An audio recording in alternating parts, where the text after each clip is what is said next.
ბოლო დღეებში ძალიან ხშირია მსგავსი ტიპის პოსტები, თუმცა რა ხდება სინამდვილეში?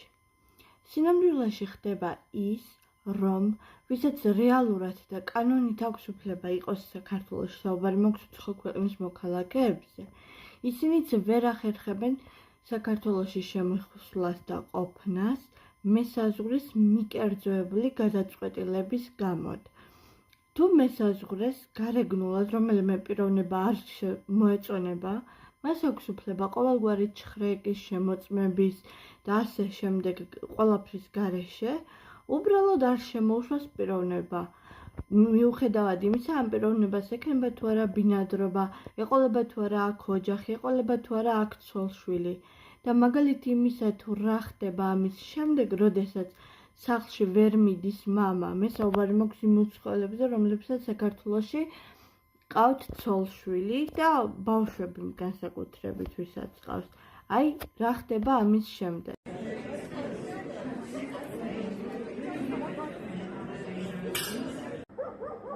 არითი როდესაც მომხდე? ნუ ჩვენ წავალ გაიჭებოდი.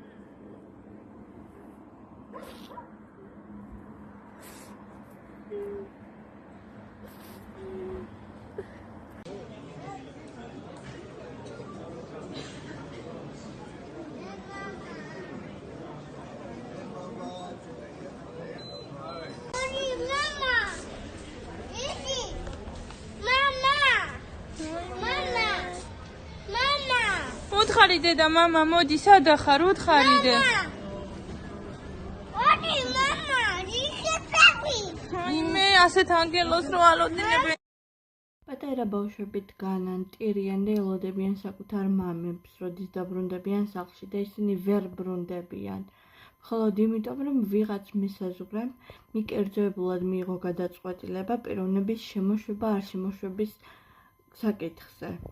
და ამ დროს იჩაგრება ვინ? პატარა ბავშვი.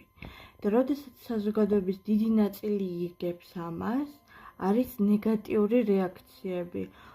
მერე რა, ის ინდოელის შვილია, ის არაბის შვილია და ასე შემდეგ. თქვენი თავი წარმოიდგინეთ იგივე ადგილას, თქვენ რომ ვერ ბრუნდებოდეთ სახლში ვიღაცის მიკერძოებული გადაწყვეტილების გამო. და თქვენ რომ ვერ ეხუტებოდეთ თქვენ შვილს და 5 წლის და 4 წლის ბავშვს რომ ვერ უხსნიდეთ, რატო ვერ მიდიხართ სახლში. თქვენ რას გააკეთებდით?